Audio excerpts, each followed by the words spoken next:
happening, everybody? I'm Larry Roberts. And I'm Sara Losi, and this is Branded, your comprehensive guide to creative branding. And on this episode of the podcast, we're going to be talking about branding. How weird is that? Oh my gosh, That's we're crazy. really mixing it up today. Definitely changing up the pace a bit. But we've got us a guest here. His name is Dave Polykoff, and Dave has a very lengthy resume in startups, and he's the founder of his own business, which most of us are that listen to Branded, which is great. That's why we asked him to join us. So he started his career at an online reputation company called brand.com. So I see there's some cohesiveness here in this conversation. He founded the content marketing agencies Presto Media, Zing, and Zenpost, and has worked with brands including Yahoo, Ask, and this one was new to me, Panda Doc. I didn't know pandas needed docs very often, but hey, if there's an app for it, it's out there, and we love our pandas. So Dave, welcome to Branded. Love it. That was a wonderful introduction. I forgot that I did all those things. So it was a nice reminder.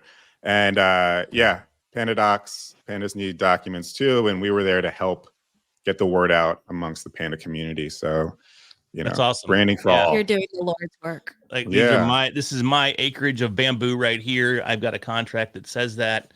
Here's my Panda Doc. Anyways. Yeah. So Dave, man, what's going on? Tell us about how you look at branding. I mean, I know that's a very, very wide open question, but just kind of give us the rundown and kind of how'd you get into branding? Yeah, well, I mean, I won't take you through the full story, but as you mentioned, one of the first startups and companies that I joined right out of college, actually while I was in college, was a company called brand.com. And it was online reputation management. So we were helping people with their online personas, and when you Google them, what showed up. And so like that was my first taste into how powerful the internet is and how powerful controlling your online perception is when it comes to just both online and offline. People, the first thing they're going to do when they meet you is Google you and see what your online resume looks like, right? So, we were dealing with doctors, lawyers, like big name celebrities, and that influenced their business and their career. And then that ultimately led to me starting my own content agency. And then that really evolved into Zenpost, which is where we work with, thought leaders, coaches, consultants to help shape their online persona, their messaging, and ultimately drive leads their way. And it all just feels kind of like a through line since the beginning of my career. So been always in content, always in branding, always in like content technology. So I have a strong like software background and building softwares and apps to support content. So it's like the nerdy side of me. And so I kind of just blended the two worlds together. That's super cool. And, I love the fact that you have that through line. You worked for brand.com, which wasn't what a lot of people think is branding, and we fall into this trap all the time. People are thinking that it's a logo or it's a font or it's a brand guideline that outlines the colors of your brand. But you were really looking at online reputations, and that's what really makes up the core of our brand, right? Yeah. And as I like to say, I mean, you think of branding, you think of logos, right? And so you think of Nike and the swoosh and all that.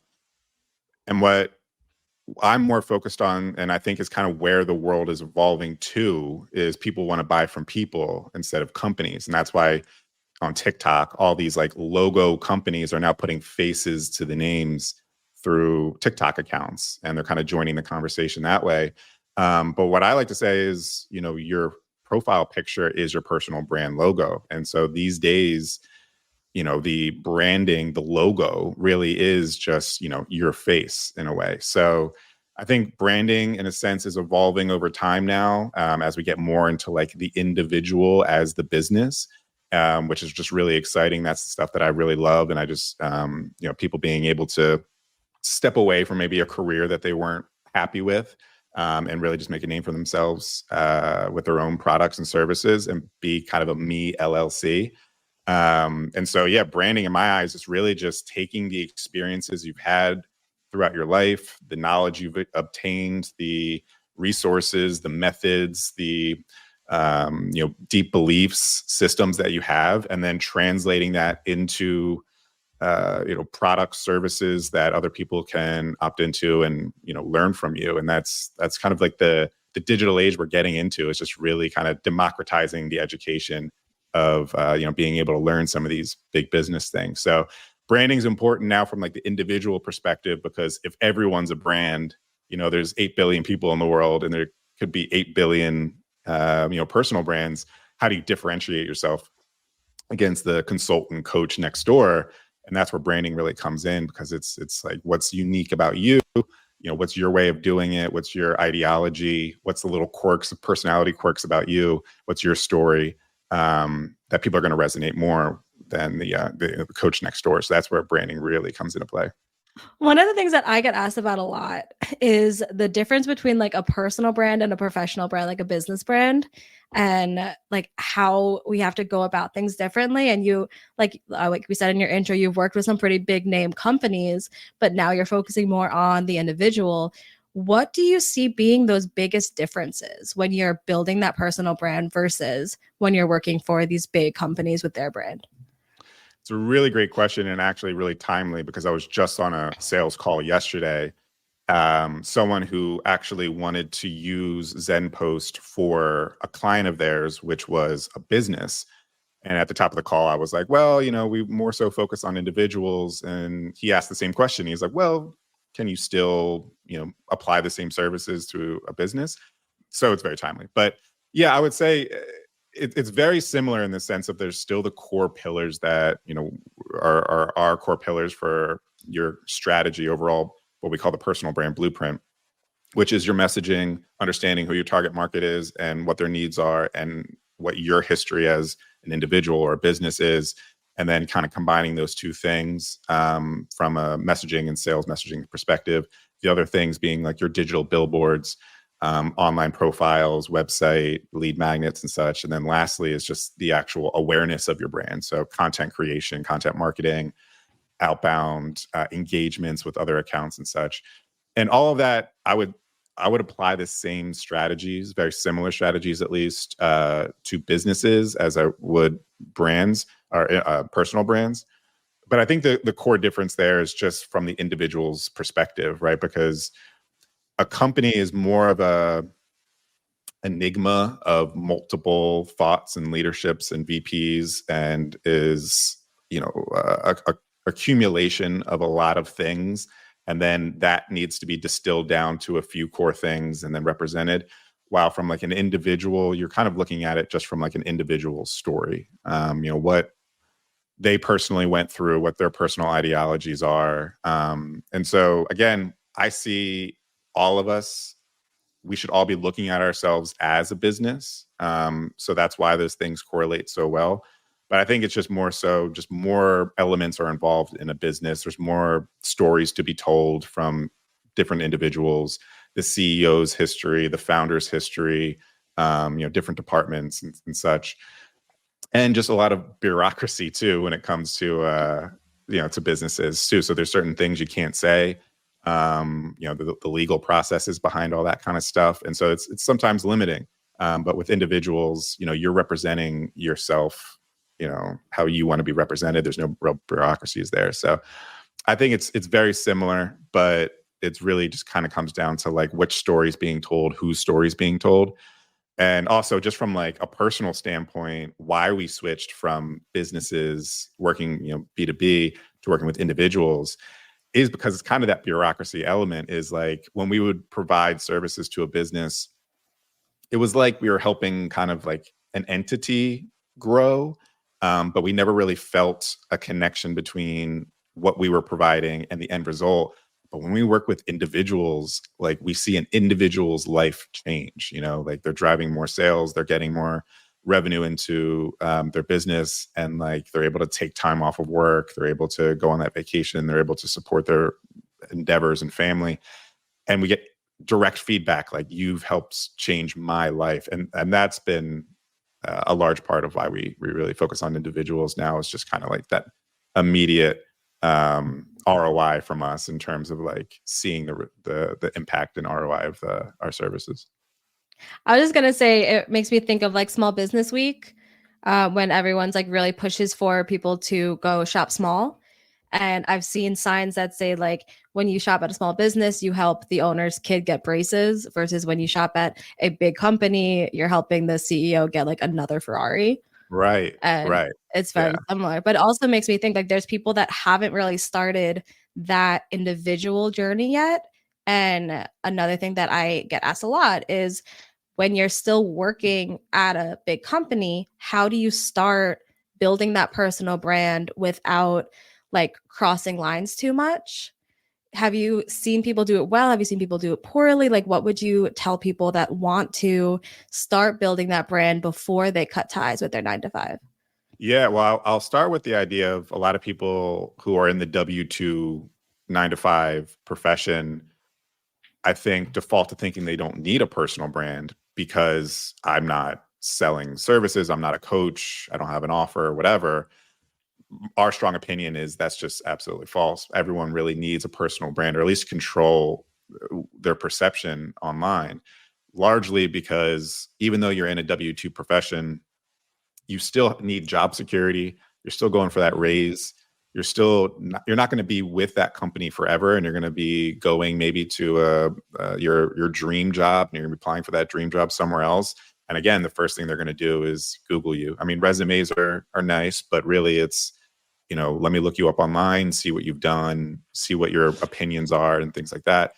And so everyone, regardless of whether you're an entrepreneur or a W-2 employee, still needs a personal brand because it's going to pay off. And again, maybe in a couple of years, you want to venture out from the 9 to 5 and do your own thing. But yeah, I had that preface there that really just took me on a different direction. So I've seen a lot of people on LinkedIn who have been like VPs of content or heads of content at certain companies that have then started building their online brand through LinkedIn and showcasing what they've been doing for that company, and really started to invest into like their visual identity and things like that, and grown a following so much so that they've been able to have that following to then spin off and do their own thing. So they would leave that, probably 6-figure company, salaried position, to go do their own thing and spin off and be their own personal brand. And that process for them is really just kind of like documenting what they are learning at that company along the way. So it's really like demonstration. It's really, documentation of what they're learning along that journey. And a lot of times it's because they're in positions that are putting them in these like high level, high strategic, marketing campaigns where they need to be making these like really large decisions and have these large budgets and such. So a lot of it is just kind of like taking what your day-to-day is now, the ins and outs of the meetings, the campaigns you're leading, and then just translating that into knowledge on LinkedIn, mostly LinkedIn, just being that's like the most professional network. And again, it's just a lot of people, I think, get worried that, they have like the imposter syndrome of like, why me? Who am I to be voicing this right now? But a lot of people don't have the insights that they're having if they're in the positions where they're making some of these decisions. Again, like if you're leading a team, if you are leading a marketing campaign, those are lessons learned along the way. So largely, it's just a matter of kind of like translating your experiences into content, and then, grow that following. And if you reach a point where you feel as though you want to take that kind of entrepreneurial leap into the deep end, then you already have that following that's a trusted group of people that are kind of like listening and trusting everything that you're saying, so that when you go to generate an offer, then that's going to be the next step for them is they're going to say, okay, whatever this guy's selling, I want some of it. I want to take it back a little bit, though, because I love what you were saying about the fact that it's never too early to start building that personal brand. And even if you're still married to your W-2, there's still that opportunity for building that personal brand within a corporate environment. And I'm a living testament to that, because I created a really, really bad brand in my corporate career. I was with the same company for 21 years. And the last probably 7 of those, I was freaking hating life. And I was not happy in my corporate position. we acquired a company, and one of the managers from that company came in and ended up, after we interviewed him. I was one of the guys that got to interview this cat, and all of us at the company said, yeah, don't hire this dude. And not only did they hire him, he became my boss. And so I was really, really pissed off about that for a very long time. And it showed. And it showed in my work. It showed in my brand. It showed in everything that I did at the company. And even when there came a time where I was like, you know what, I just need to change gears and get back on the horse and do my thing, it was too late. Because I had done so much damage to that personal brand, and I had so many subversive secret meetings behind closed doors about said manager that it bit me in the backside. So you have to keep that in mind all the time. And it comes down to the fact too, and you were saying this earlier, is that it's our values, it's our principles, it's how you appear online, it's how you appear on LinkedIn, it's how you appear on Facebook. It's everything, just like the title of my book. I got to get a plug in. It's everything that's under the red hat. The red hat is what people think is my personal brand. And to a degree it is, but it's really not. It's what gets me the attention so that then I can demonstrate my personal brand. And it's the same thing in a corporate environment. You're constantly delivering and you're constantly demonstrating that personal brand each and every day with each and every action or inaction that you take or fail to take. So I love the fact that you're driving that point home, because I couldn't support it more. So I think you were spot on there. I mean, I had a very similar experience when I was working at the ad agency in Maryland before I moved to Texas. I was so just like done. I was so over Maryland. I was so over like the rut I was in that my heads of departments even said, it doesn't feel like you're trying to impress us anymore.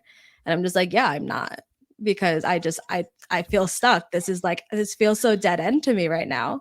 But one of the things you kind of said that I think is really important is people think that having a personal brand means you have to be selling something. You have to be wanting to be a coach or consultant or an entrepreneur.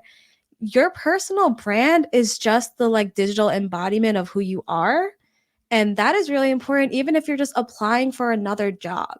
If you're trying to move into another position at a different company or move up in your company, the way that you present yourself online, the way that you showcase your knowledge and your skills and your experience, that's going to help you get hired somewhere else. It's not just about, I want to be that me LLC. It's, I want to be a higher position somewhere else. I need to prove online that I have what it takes. Yeah. And I would say, I know a lot of people get weary of that, taking that jump into a personal brand, because they get a little concerned that they either have to do like, TikTok dance moves, or like, when they think of like influencer or, showing up online, they have the horror. I think Larry still owes us a TikTok dance from like episode 2. Oh, I was supposed to do something. What was I supposed to do? Oh yeah, you owe us a TikTok dance. I know there was something I was supposed to do, but anyways, let's just let that slide. Thanks, Dave. Appreciate you bringing that up, brother. Documented now. We got the Panda docs to prove it. Yeah. See, that's what we did. TikTok dance moves for Panda Doc. But yeah, then they'll think like, personal content, like, oh, I have to take pictures of my kids and I have to talk about the vacations I'm taking, or they have to think like, well, maybe they do want to talk a little bit sales content, and people feel like very bashful about trying to be salesy online, or even just like informative content.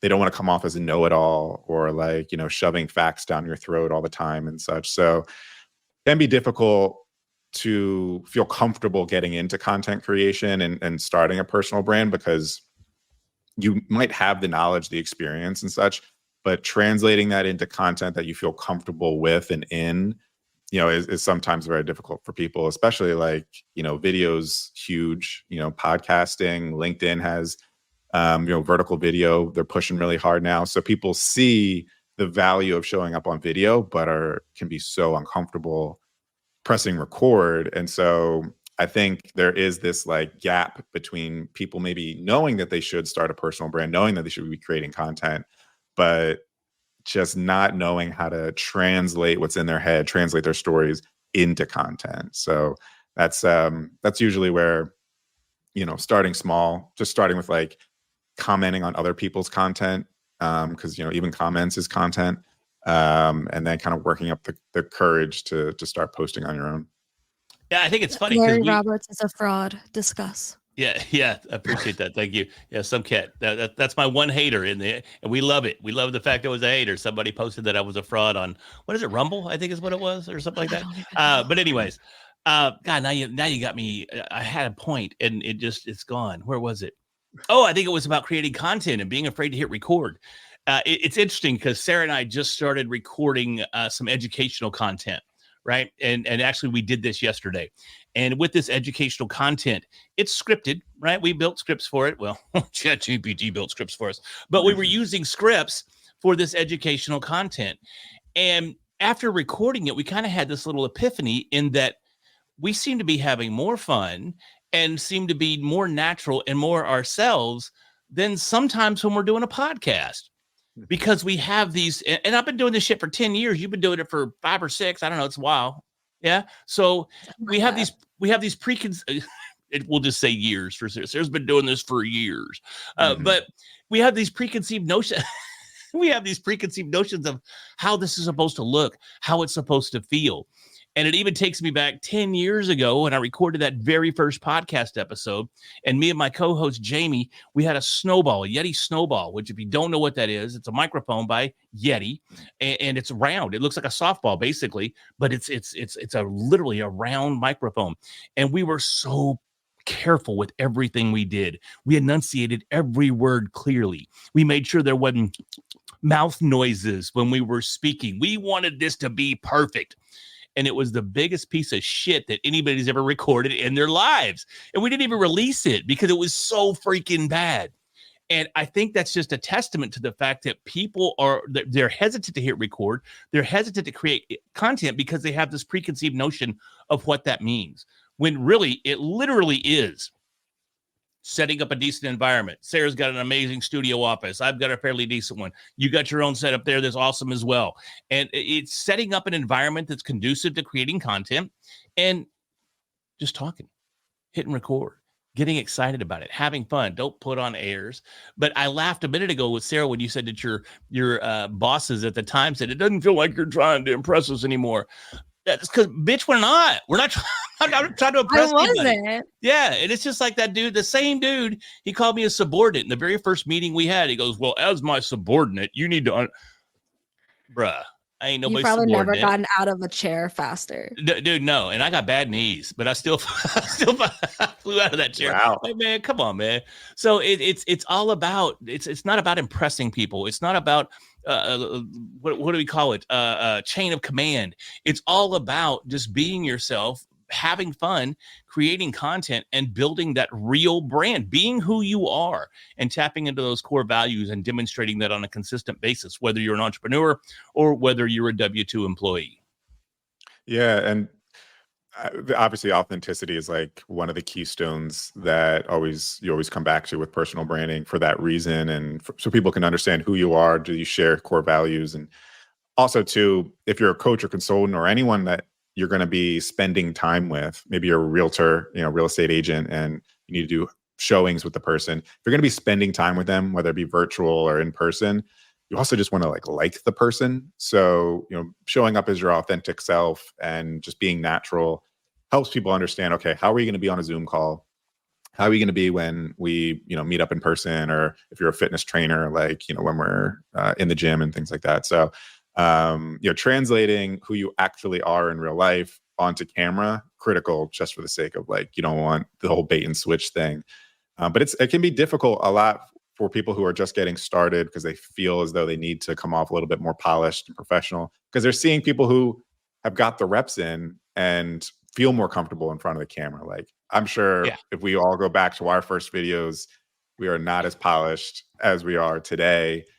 Or comfortable in front of the camera. I mean, look at you 3 months ago. You were brand new, and now today you're a freaking pro. I mean, well, I appreciate that. Your camera hasn't cut off one time.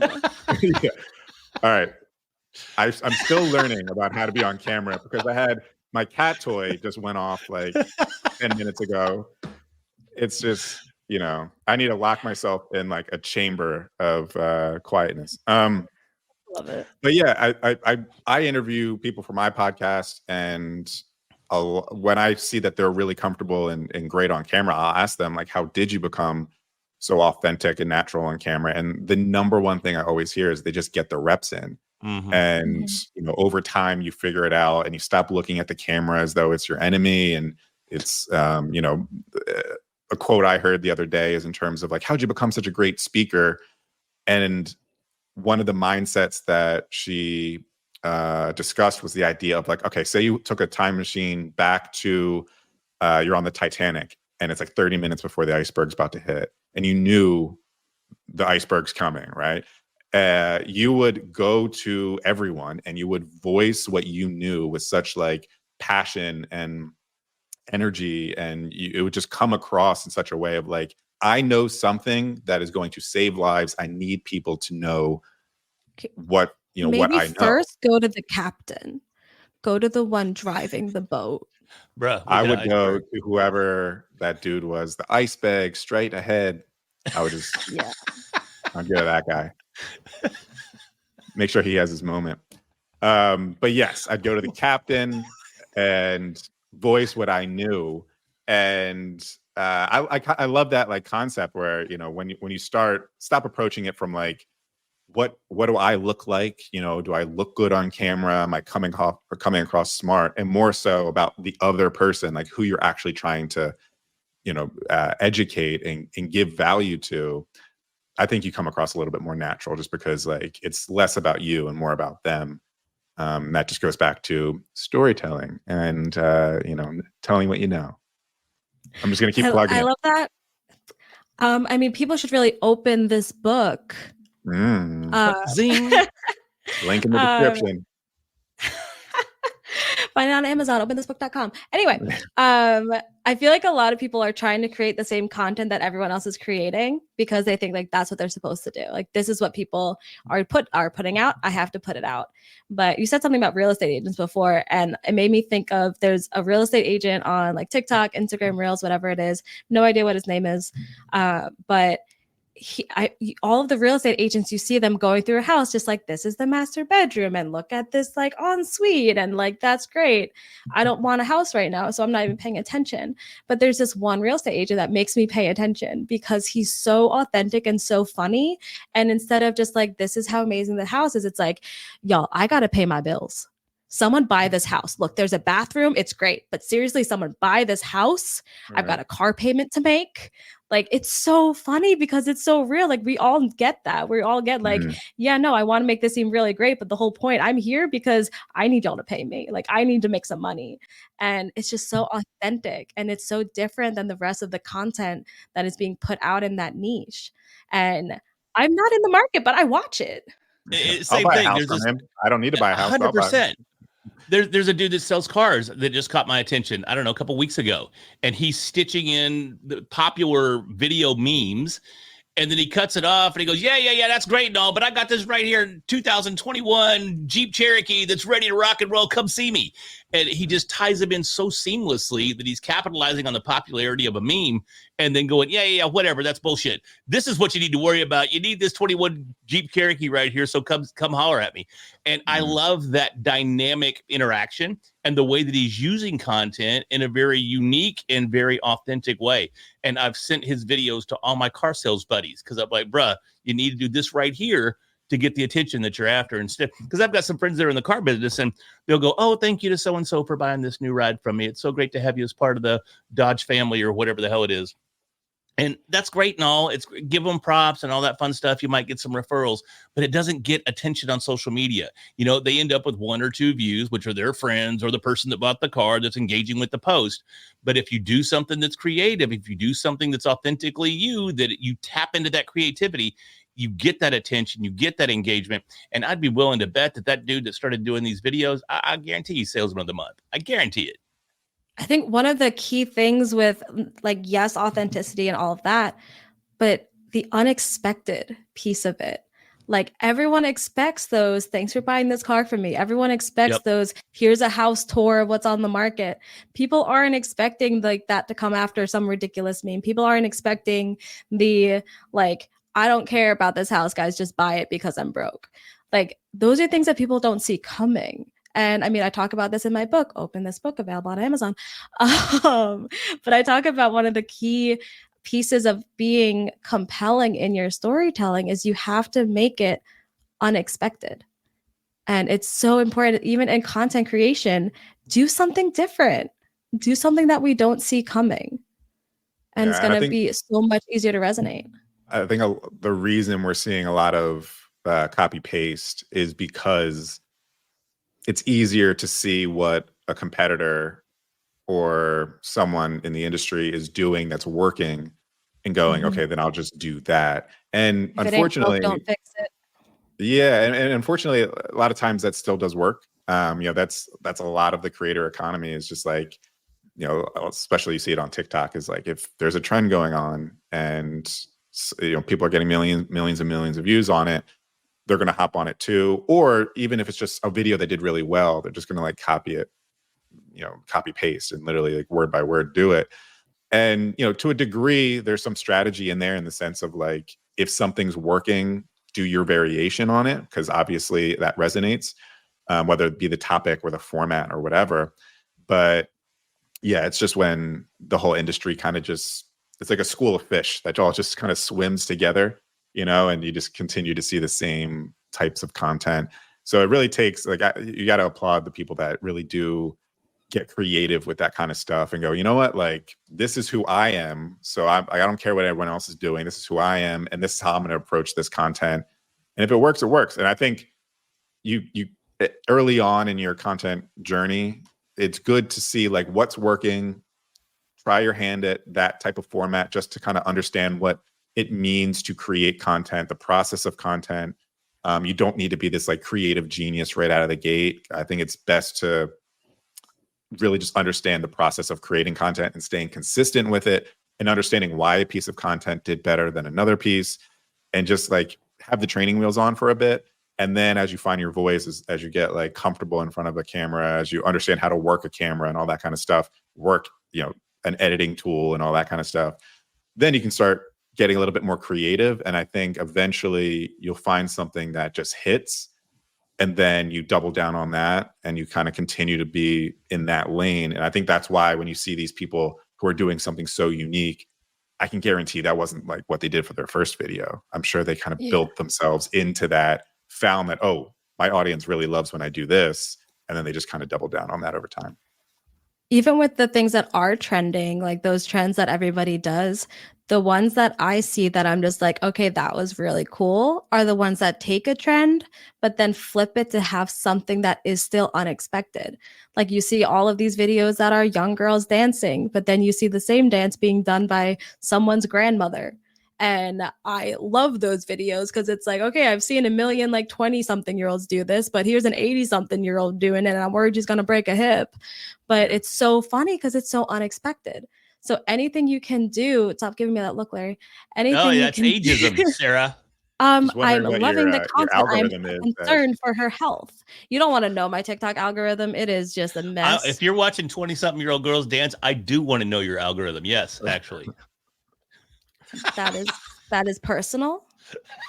But seriously, when you can take a trend that everyone is doing and you can find a way to add an element that is unexpected, it's going to do so well because people they watch it knowing like, okay, I know where this is going, but then it doesn't go there. And that's what people love. Yeah. I mean, a large area channel of focus for me is LinkedIn, and there's only videos becoming a little more and more popular on there, but largely like the types of content you'll see on LinkedIn is really just like text posts, selfie photos, carousels, like infographics. There's certain content that performs better on LinkedIn than others, but it starts to come down to more so like visual identity than it does. I mean, the content is always important, but to stand out, there really are no like trends on LinkedIn as much as it just like what type of content, what format of content performs better than others. But then what's going to stop my scroll is really where the branding element comes in. And I think that's a large part of like visual identity. And in fact, I just worked with a visual identity designer to draft mine a couple months ago, and I wanted to invest into my brand's visual identity so that I can stand out, in a LinkedIn feed, being that it's tough to really like stand out otherwise because there's not a lot of uniqueness that you can do in that LinkedIn feed. I wanted to ask too, because I know you mentioned, the red hat is like your kind of like key brand identity there, as like the visual identity. Was that a conscious decision? Did you just start wearing it and then got known for it? Like, how did that end up being the I thing? appreciate you asking that. And actually, it was an accident, 100% accident. If you look here behind me on this side of the screen, you'll see a Supreme hat in a glass case, because that was the birth of the red hat. I had a speaking engagement at the Emily Arena in Tampa, Florida. And it was a younger audience. And well, I still think I'm 25, even though I'm not. So I was rocking my Supreme hat. I was rocking my Rock Revival jeans. I was rocking my Jordans. So I was really just a billboard of brands. And I gave the talk, came down, and a good friend of ours, Alex Sanfilippo, he and I, we speak on the same stages most of the time. We give each other shit every time we come down, just boys hanging out, And he goes, but for real, why are you wearing that Supreme hat? And I told him I'm just trying to be cool. And he goes, hey, man, are they paying you?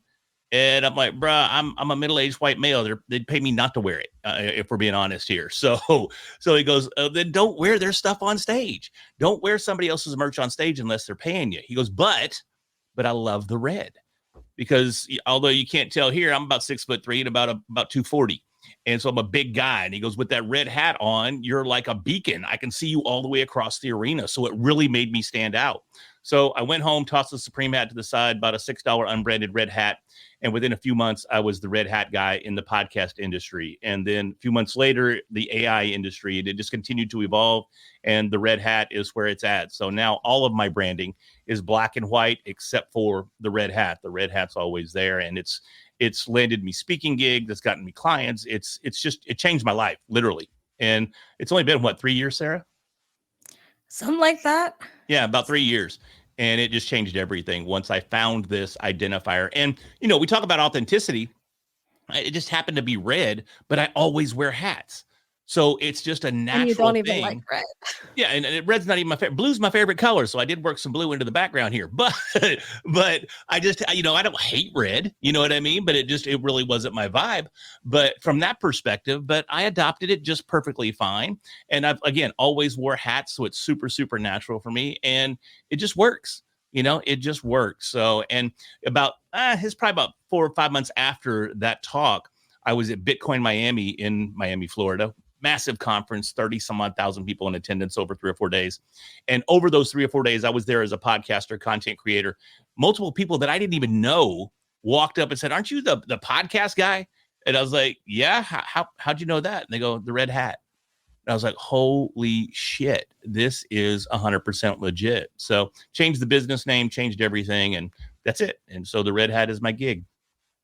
I think it kind of goes back to it's your logo. I mean, red hat, standalone, sure, but like all of that, is the logo, right? Like it's all, if you were to take a silhouette of that, it's still you. So yeah, I love that concept. Yeah, and I have a buddy. My little guy. There you go.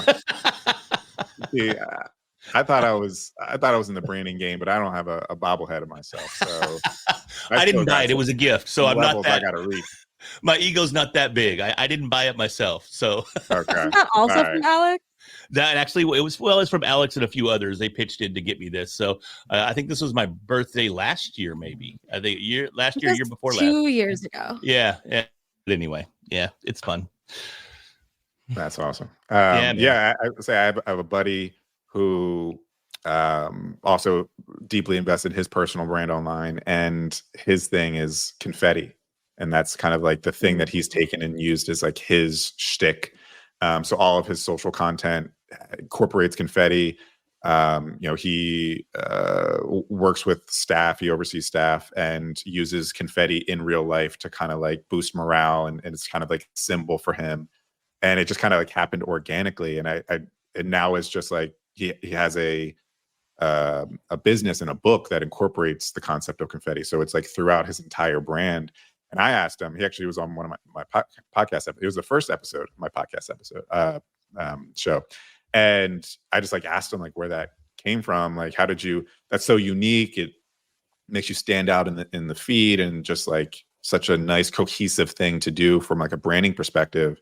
And he like, same thing. He's like, it just kind of happened. It stumbled upon it or whatever. And then it just stuck and he went with it. And yeah, so I think in terms of like anyone who's trying to like find their shtick, I know some clients we work with, we've worked with a couple of like lawyers who are, with lawyers, they always want to be the something lawyer, like that little shtick that they can put on the billboard or whatever. And, they're like trying to rack their brain about like, what can be like my thing that I can put on the billboard and, that brand. And like, it kind of just has to like come to you in a way. It can't just be that thing that you like workshop on a whiteboard one day or whatever. So yeah, it's funny how those things I spent a lot of time workshopping becoming the girl with the penis tattoo. yeah. One drunken night. Yeah, that was a lot of personal and professional brainstorming. I brought in a branding coach and everything, and they're like, "Yeah, totally become the girl with the penis tattoo. It'll do really well."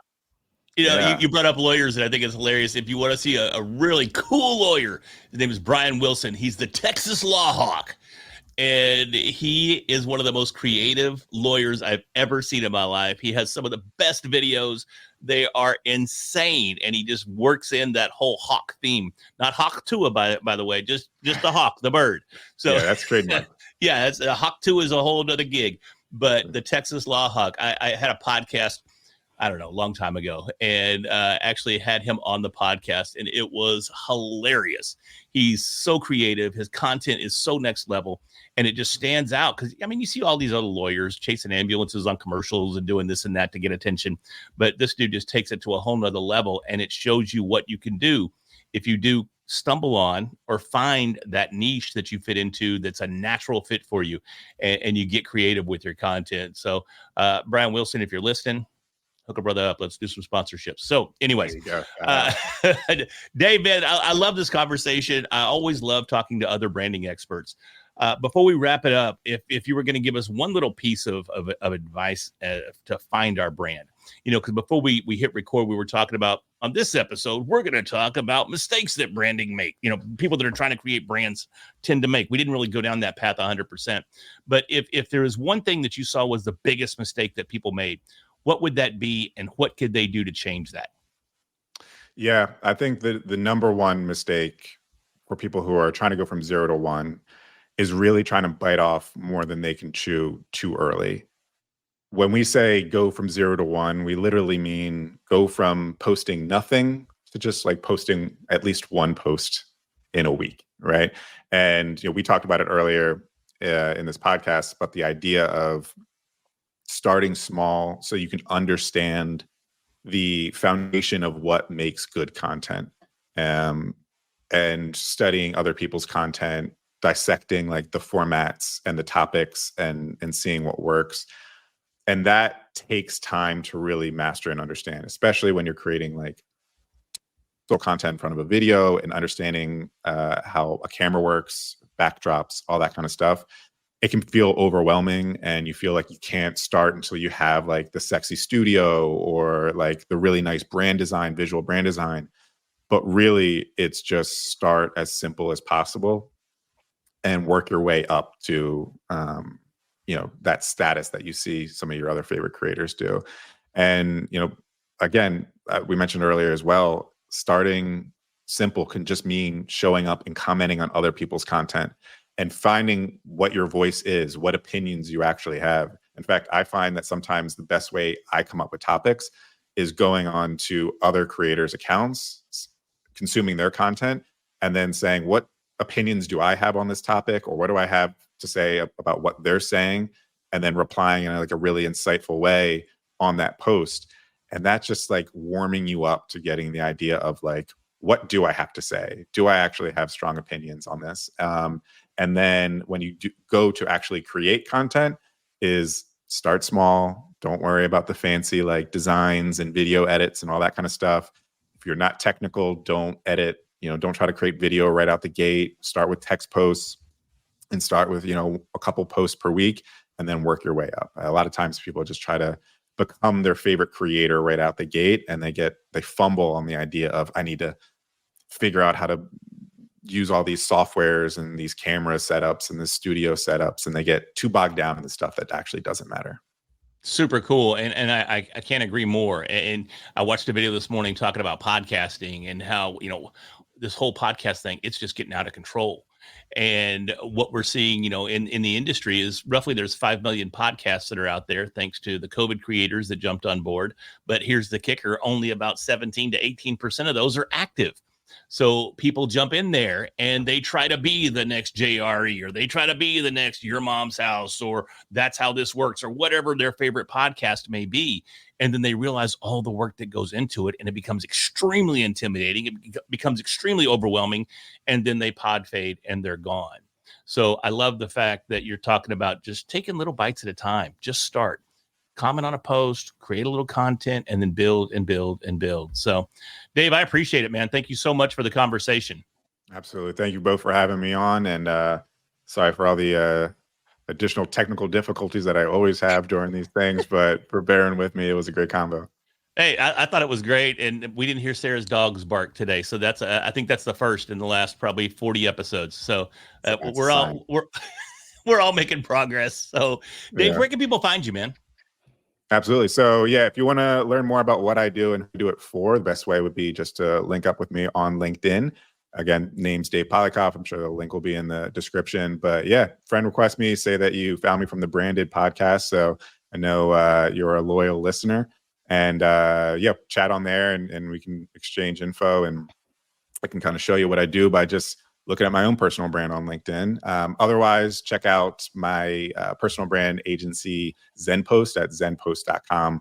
And that'll give you all the information about the services we provide to coaches and consultants to launch their personal brand blueprint. Also, don't forget to go listen to his podcast, Brand Science. Yeah, I have to remember that now that Particularly I have my own podcast, by the way, Brand Science, and now I'm becoming a guest on other people's podcasts, and I have to remember I have to plug my own podcast. So appreciate that there. She's always looking out. Hey, everybody, talking about looking out. If you found some value in this episode, look out for us by hitting that subscribe button so we can continue to bring you these amazing episodes with these wonderful guests each and every week. And until then, I'm Larry Roberts. And I'm Sara Losi, and we'll talk to you next week.